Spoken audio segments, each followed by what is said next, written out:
October 13th, 1972. A Uruguayan charter plane carrying a rugby team lifts off to Santiago. Minutes into the crossing, the aircraft collides with the unforgiving Andes. Metal and snow become one. Many are killed instantly. Others wake to freezing shock and silence surrounded by endless white. The survivors gather in the wreckage.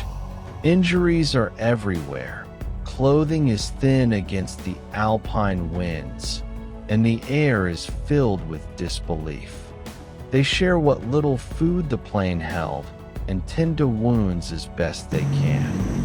Rescue teams search the mountains, but a critical mistake in the flight plan leads authorities to look in the wrong valley. Hope slowly fades with each passing day.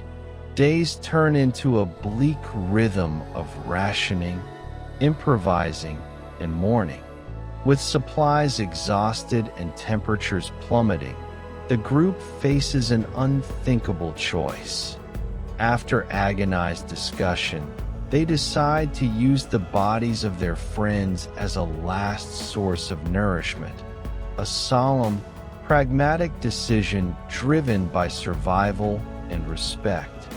This heartbreaking choice fuels their will to stay alive and keep fighting.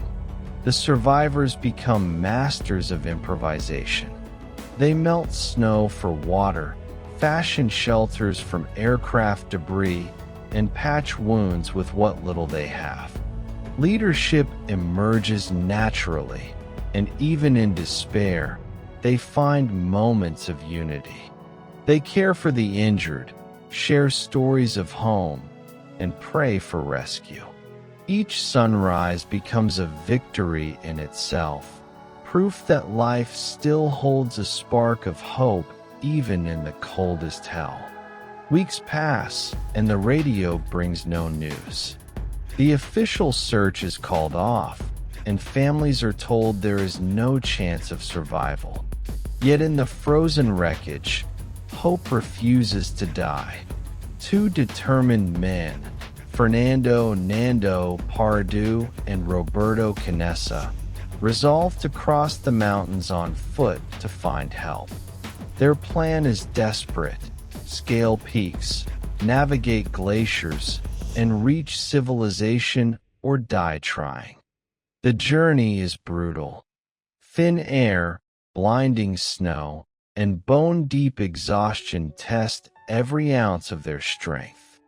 They learn to read the terrain, to push through pain and hunger, to move when every muscle begs to stop. After days of unimaginable suffering, they finally spot signs of life beyond the ice. A man on horseback, a river, civilization. Word spreads fast. A coordinated rescue effort is launched. Helicopters and ground teams brave the mountains, searching for the wreck site.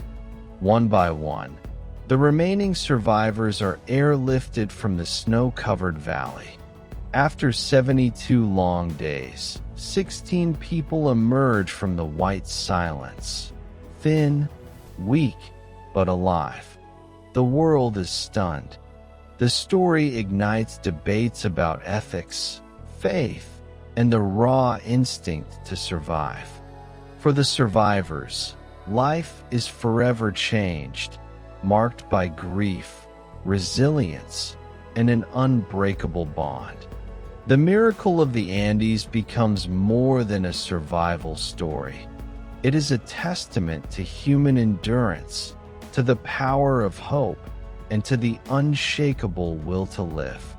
When we remember this story, we remember not only the tragedy, but the triumph.